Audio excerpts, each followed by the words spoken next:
Buenos días. Esta semana vamos a hablar de plan de beneficios. Lo primero es preguntarnos por qué hay necesidad de definir prioridades en la atención en salud. Y esto tiene que ver con un costo creciente de las tecnologías. Son más efectivas, pero mucho más costosas. Hay más y hay mejor tecnología. Eso es cierto. Y hay unas ofertas que son muy dispares, digamos, en términos de ciertas tecnologías que no solo se ofertan en algunos pocos países, pero hay que tener en cuenta también que el país le ha apostado a reconocer la salud como un derecho, pero hay que balancear también ese derecho individual con los derechos colectivos. O sea, si invertimos todos los recursos del sector en una persona, pues dejamos al resto sin recursos. Y en ese sentido hay que plantear un balance y ese balance tiene que ver también con la sostenibilidad del sistema. Si quebramos el sistema por garantizar un servicio o unos servicios específicos, eh, pues perjudicamos al resto. Hay diferentes maneras de definir las prioridades. Se puede hacer de manera no explícita. O sea, se dice, pues se cubre todo lo que sea posible cubrir. ¿Sí? Y muchos países tienen esa manera de hacerlo. Un país como España no tiene una lista de lo que está incluido. Lo que dicen es, pues prestamos la tecnología que podamos con los recursos que tenemos y hay, por ejemplo, listas de espera para ciertos procedimientos, listas largas de espera para ciertos procedimientos. Hay países que dicen, no, nosotros dejamos claro que nos incluye. Volvemos también a España, donde se dice todo lo dental, ortodoncia y estas cosas no están incluidos. ¿Sí? Y hay otros, incluido Colombia, que plantea una lista positiva, que sí está incluido, y negativa, que está excluido. El proceso realmente de decidir, o sea, los países que tienen esta definición de listas positivas y negativas, de inclusiones y exclusiones, pues tienen que tener en cuenta muchos aspectos y además tienen que desarrollar diferentes pasos, ¿sí? Entonces, parte de que la tecnología esté registrada en el país, ¿sí? Pero hay que seleccionar candidatos de todo esto que está registrado que debería ser cubierto por la seguridad social, que es diferente a que esté en el país y que sea asequible, por ejemplo, a nivel privado. Pero luego hay que mirar qué evidencia hay de la efectividad, de costo-beneficio de esta tecnología, comparación con otras tecnologías para poder tomar una decisión. Inicialmente, digamos, hay una parte técnica de esta decisión, pero una parte política, ¿sí? Que tiene en cuenta también lo que decíamos, este balance eh, entre lo individual, lo colectivo, los aspectos de financiamiento, etcétera. El proceso en el caso colombiano se complejiza porque además de, digamos, de contar con eh, el INVIMA que registra y contar con un ente que se encarga de evaluar esas tecnologías, pues se requiere o está involucrado, por ejemplo, el sector judicial, ¿sí? Está involucrado también la, las aseguradoras, los prestadores, la población misma, los grupos de pacientes, etcétera. Entonces, todo esto hace que sea complejo tomar esas decisiones. Ahora, en ese proceso de definición de qué es incluir y qué excluir, sobre todo qué excluir, lo que más, digamos, cuesta, pues hay que hacer un listado muy claro de cuáles son esos candidatos a exclusión que se hace hoy en día por convocatoria en el país. Y con base en eso comienza un proceso técnico de evaluar esas tecnologías y luego digamos, un trabajo con eh, equipos técnicos, pero luego también un trabajo con los diferentes actores para llegar a unas conclusiones. Pero al final, luego de todo ese proceso de donde el IETS está involucrado, que hace el análisis técnico que mencionábamos, donde está también involucrado el Ministerio de Salud, pero la Asociación de Pacientes, etcétera, pues hay una decisión política que tomar y esa decisión la toma el Ministerio de Salud, no el IETS. El IETS es responsable de aportar información técnica, pero la decisión final la toma el Ministerio de Salud a través de resoluciones diciendo esto está incluido, esto no está incluido. Entonces, ¿qué hace el IETS? El IETS básicamente eh, está dando seguimiento a tecnologías, medicamentos, etcétera, que son potencialmente incluibles en el sistema de seguridad social o excluibles y busca información mundial.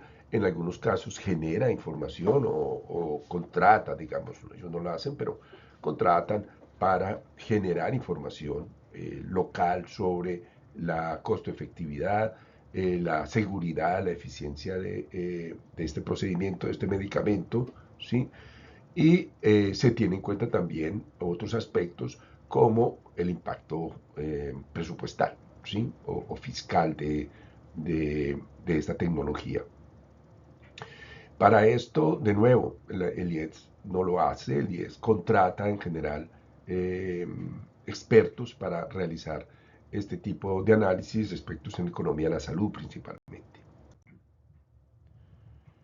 Y cuando hablamos de las exclusiones, entonces en el caso de las exclusiones, pues de nuevo, se hace una convocatoria para que actores diferentes, entre ellos Ministerio de Salud, eh, prestadores, aseguradoras, etcétera, pero individuos planteen una lista de medicamentos, procedimientos que no deberían estar incluidos.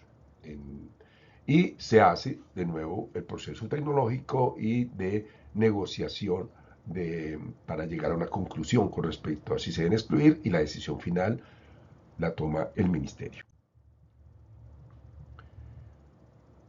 Luego que tenemos esto, entonces esa lista de inclusiones es lo que está a cargo de la UPC. ¿Sí? Miraremos mucho más en detalle la UPC durante la clase de financiamiento, pero básicamente es una unidad de pago por capitación que se hace por individuo teniendo en cuenta edad, sexo, localización, etcétera. ¿Sí? Entonces lo importante aquí es todo lo que se incluya no es que se vaya agregando más plata, simplemente se asume que con lo que se le está entregando a las EPS o a EAPBs es suficiente para cubrir estos servicios eh, eh, que están en la lista de plan de beneficios. Y para tener esto, pues una de las cosas importantes es clasificar, o sea, de qué estamos hablando exactamente, porque hay muchas maneras de hablar de un procedimiento o inclusive muchas fórmulas de un medicamento y esto complica la cosa. Entonces tenemos dos cosas. De un lado, además del medicamento o de la clasificación del medicamento, hay que decir para qué se va a usar, en qué diagnósticos, para lo cual hoy en día estamos, disculpen, CIE 11, estamos utilizando, ¿sí?, la clasificación internacional de enfermedades. Entonces, con la clasificación internacional de enfermedades decimos, esta hormona del crecimiento se puede usar en niños que tengan un problema de hormona de crecimiento, pero no en jóvenes que quieran esa hormona para tener más músculo, por ejemplo. Entonces, se deja claro no solo qué medicamento, pero para qué diagnóstico. En términos de procedimientos, endoscopia, cualquier procedimiento, entonces están los CUPS, ¿sí? Que es la clasificación única de procedimientos en salud. Entonces, estos dos elementos, la clasificación internacional de enfermedades y la clasificación internacional también de procedimientos en salud, son claves cuando estamos hablando de planes de beneficios. Y entonces, ¿qué hay en el CUPS? Básicamente, el CUPS lo que hace es codificar, produce un código que se basa primero en grupos, que sería la zona anatómica, ¿sí? En subgrupos, tipo de procedimiento, ¿sí? Hay una categoría y subcategoría para definir más detalladamente, ¿sí? Una laparoscopia con este procedimiento, con este tipo de tecnología, ¿sí? Es parte de lo que clasifica, ¿sí? Y los CUPS tienen muchas secciones. Hay procedimientos quirúrgicos e intervencionistas, no quirúrgicos, en salud pública, en riesgo laboral, en servicios de salud a la población indígena, por ejemplo. Entonces hay grupos y luego hay todo el detalle, digamos, luego de que están, digamos, las secciones, luego los grupos, luego todo el detalle de cada uno de los procedimientos. En general, volviendo a cómo se integra, hay una fase de nominación de los productos, en este caso los procedimientos, por ejemplo, una colonoscopia, un cierto procedimiento quirúrgico, ¿sí? Pero luego hay toda esa parte de análisis técnico, ¿sí? De negociación para llegar a una decisión final.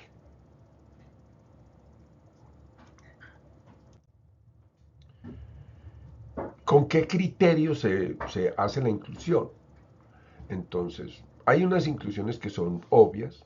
Si tienes un medicamento que es más efectivo que el que estamos utilizando y tiene el mismo costo o es más barato, pues ahí no hay mucha discusión. O sea, eso ya entra por cuenta propia. El tema aquí es cuando el medicamento sí es más efectivo, pero es mucho más costoso. Entonces, ahí hay que mirar, ¿sí? Ese balance de nuevo, costo-efectividad para, entonces, se considera como criterio que esto sea, digamos, costo efectivo. O viceversa, si es un medicamento menos efectivo que el que se está utilizando, pues ahí no hay discusión, no debería entrar. Entonces, el criterio de efectividad y costo-efectividad son claves, ¿sí? Eh, lo otro es que realmente ayuden a resolver un problema. Por ejemplo, a disminuir discapacidad, a disminuir muertes, ¿sí? Porque si el medicamento realmente no tiene un impacto importante en la prolongación de la vida de una persona, ¿sí? Un medicamento, y los hay, para cáncer de próstata, que extiende la vida 2 semanas, ¿sí? Pues entra en una discusión de si la inversión se justifica para el, el logro, digamos, que se tendría de extenderlo para unos pocos días. Hay que mencionar que el plan de beneficios, digamos, cuando se comenzó a implementar, se planteó diferenciar el régimen subsidiado y contributivo.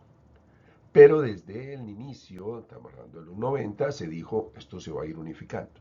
Sin embargo, el proceso de unificación fue lento y fue la Corte Constitucional la que dijo, bueno, esto no puede seguir así, esto es contra el derecho a la salud y contra la eh, equidad, por lo tanto, me unifican y entonces comenzó un proceso, digamos, obligatorio y ordenado por la justicia de unificación con niños, con adultos mayores y luego con toda la población. Hoy en día no tenemos paquetes diferentes. Si tenemos un solo paquete, ya estamos hablando desde hace más de 10 años, o sea, desde el 2012 en realidad.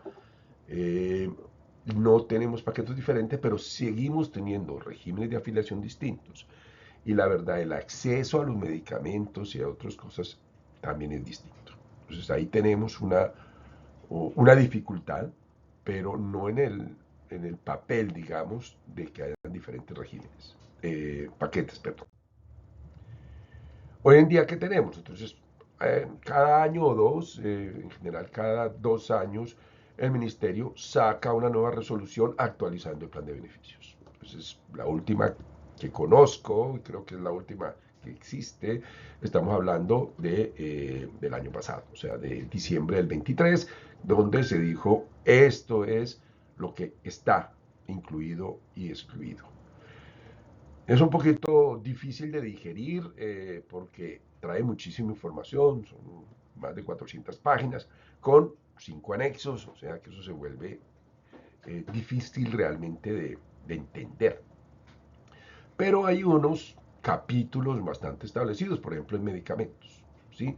Y lo que dicen básicamente es los medicamentos que están en el anexo de medicamentos, que es el anexo 1, todos están incluidos.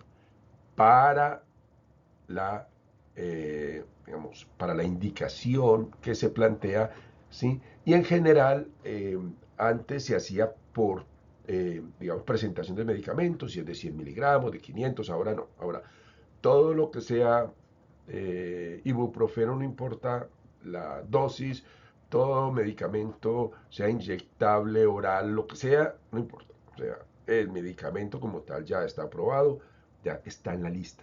Y ya no me echen el cuento de que como es de 125, entonces no entra en ese paquete, como fue al principio parte del problema. Lo otro que es importante mencionar es que lo que dicen es, bueno, todo este es el paquete y todo este paquete se cubre con lo que se dio UPC.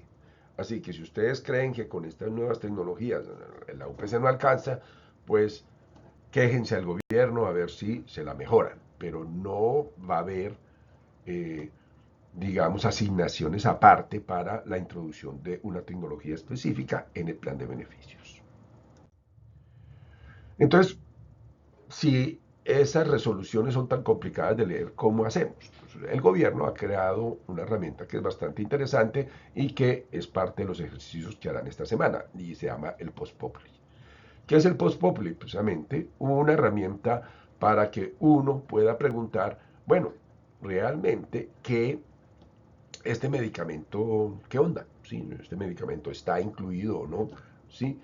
Inclusive le dice, sí, este medicamento sí está incluido para estas indicaciones y además ya viene dándose este uso de este medicamento. Entonces le da información, ¿sí? Por grupos terapéuticos, etcétera, ¿sí? Que es útil para eh, el que formula, pero también para el que toma decisiones. ¿Sí? Entonces vamos a hacer un ejercicio durante esta semana con el post populi. ¿Sí? Hay unos elementos de todas maneras que el post populi aclara, digamos, y es que hay como paquetes de servicios. Hay servicios que son individuales, pero también hay servicios de protección colectiva. ¿Sí? Que de detección temprana, ¿sí? Y esto también está incluido en el plan de beneficios. Entonces no es solamente medicamentos, pero puede ser exámenes para detectar tempranamente el cáncer de próstata, por ejemplo. ¿Sí? Entonces esto hace parte de lo que se incluye en el plan de beneficio para acciones individuales, pero también acciones colectivas. ¿Sí? Eh, Además del mecanismo de exclusiones que ya comenzábamos a comentar, pues de todas maneras en Colombia sigue existiendo el mecanismo de las tutelas. O sea, si a la persona se le niega un servicio eh, por una razón u otra, tiene el derecho de colocar una tutela. Muchas de las tutelas en Colombia, y lo veremos en la clase sobre el derecho a la salud, en realidad no se deben a que lo nieguen porque no está incluido en el plan de beneficios. Lo niegan, o sea, es más por demoras en ofertar el servicio o la localización. Sí, le vamos a hacer su procedimiento, pero tiene que viajar a esta ciudad, que está súper lejos. Entonces, ese es el tipo de razones por las que se ponen tutelas. O, sí, claro, se le va a dar la cita, pero en 6 meses o en un año. Entonces, ahí esa es la razón más frecuente de tutelas. Siguiendo con lo que está incluido. Entonces, no solamente, de nuevo, son procedimientos que se hacen en centros de salud o en hospitales, pero también hay procedimientos que se hacen a nivel domiciliario. Y esto está incluido dentro del paquete de beneficios. Pero también se comienza a incluir medicinas alternativas, ¿sí? Entre ellas la acupuntura está incluida, ¿sí?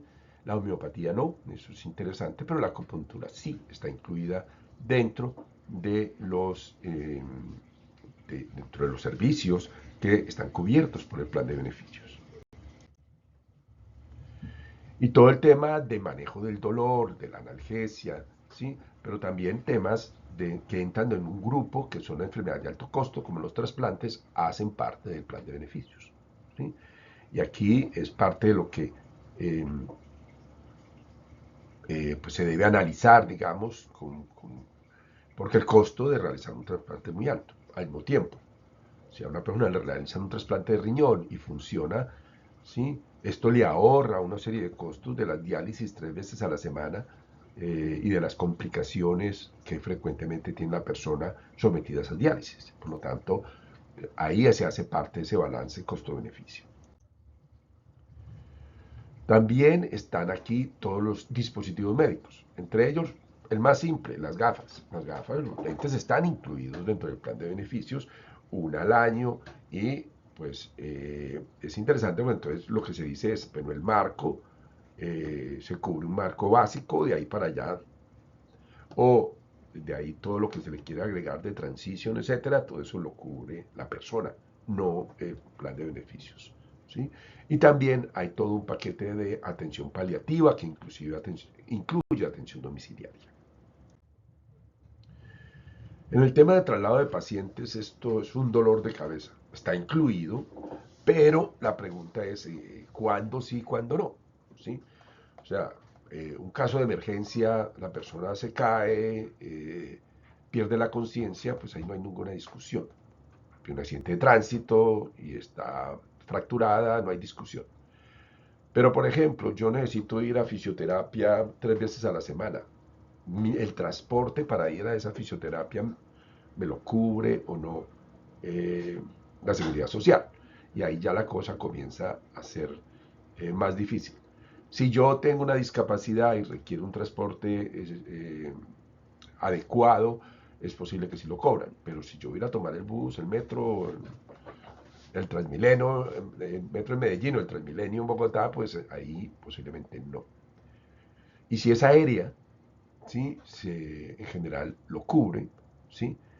Pero por ejemplo, si la persona muere en Bogotá, el traslado de Bogotá a su lugar de origen ya no lo cubre porque la persona ya está muerta y la persona ya no está afiliada. Entonces, en transporte todavía tenemos muchos temas que resolver.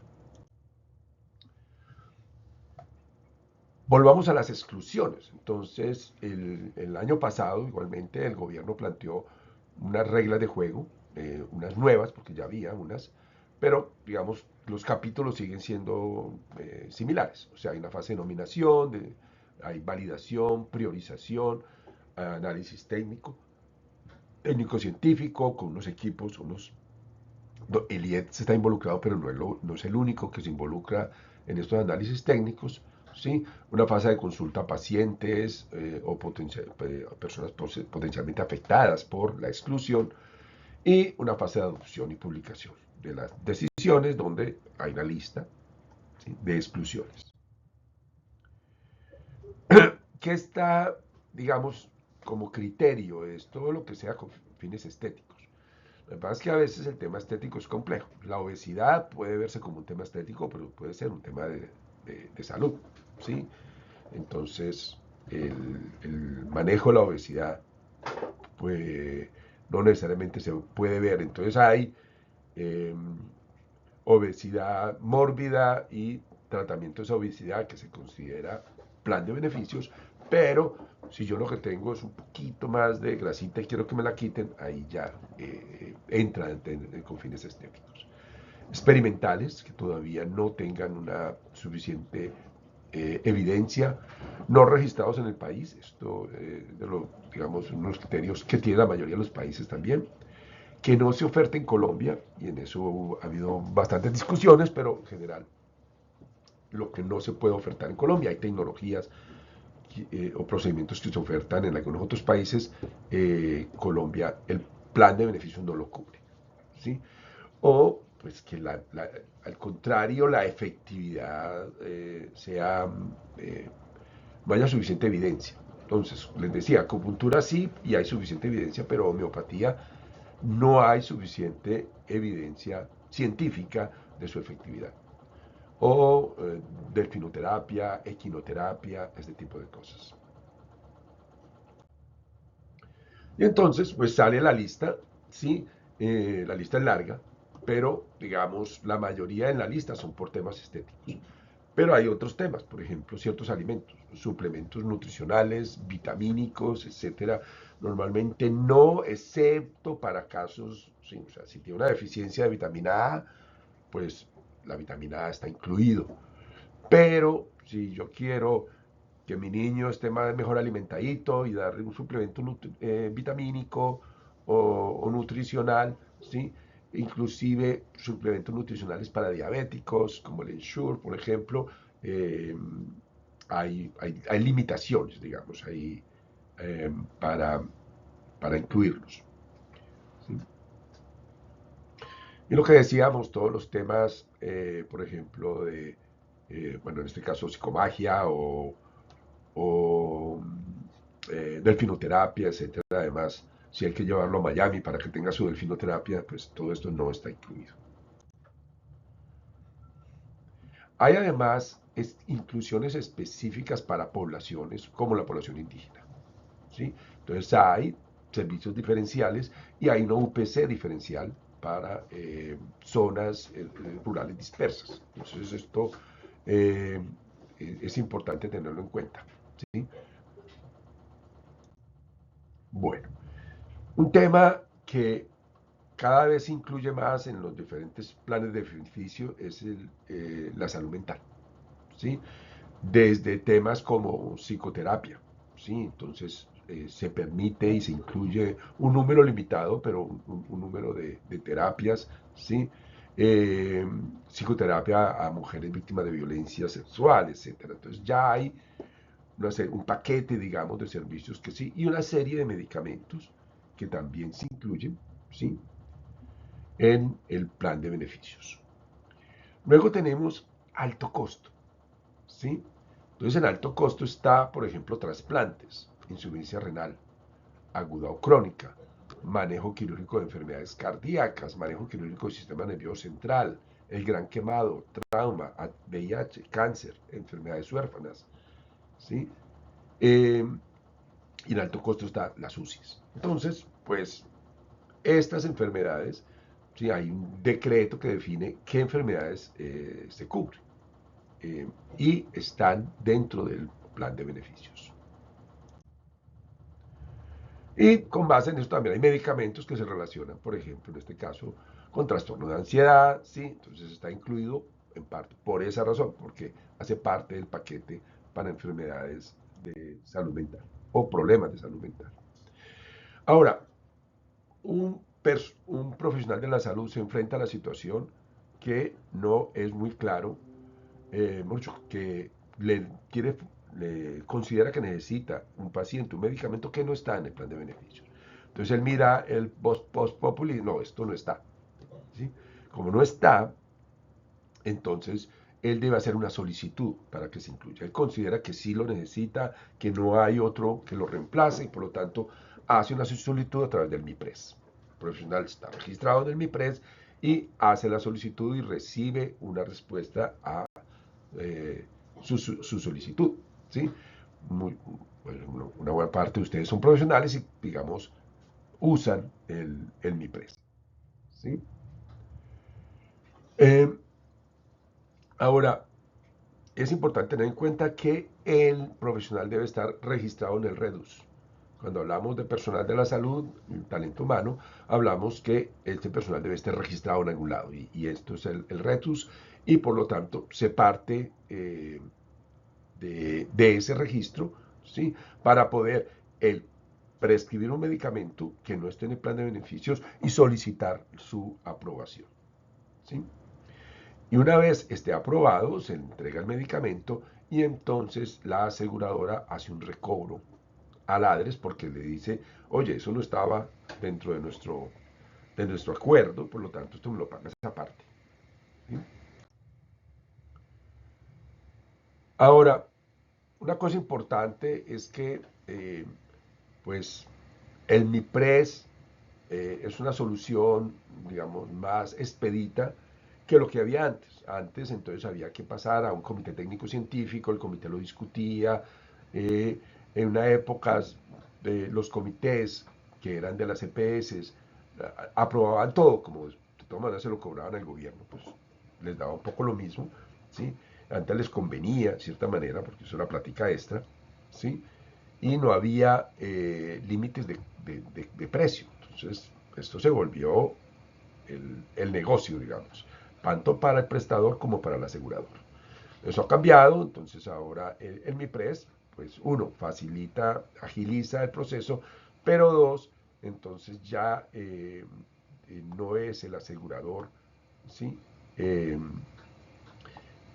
digamos, no son los interesados en usar este tipo de medicamentos, en venderlos, los que están involucrados, ¿sí? Ahora, de todas maneras, sigue habiendo algunas dificultades con el MIPRES y eh, seguro ustedes tendrán experiencias de dificultades para las aprobaciones. Pero, digamos, está haciendo un número importante de aprobaciones. Entonces, si ustedes entran a la página del MIPRES, uno, se pueden registrar en el MIPRES o ya estarán registrados, pero también pueden ver, por ejemplo, el número de prescripciones a través de MIPRES que se han hecho en el país, por ejemplo. Esto es en el segundo trimestre del 2024, ¿sí? Ahorita, ¿sí? Y estamos hablando de muchas, ¿sí? Estamos hablando de 3 millones, pues depende de donde sea, digamos, o del periodo que sea, pero estamos hablando de un número importante y un número importante también de personas y de prescripciones, en este caso, pues en cada uno de los departamentos, lógicamente, pues los departamentos más grandes pues tienen más prescripciones.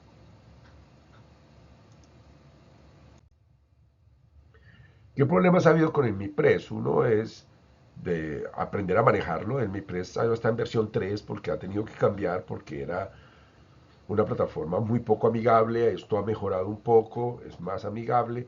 Sin embargo, todavía no es tan fácil llenar el formulario y colocar toda la información para que te den una decisión y las decisiones que deberían llegar en, rápidamente, pues se están demorando. Entonces ahí tenemos un segundo problema de demora, digamos, en el MIPRES.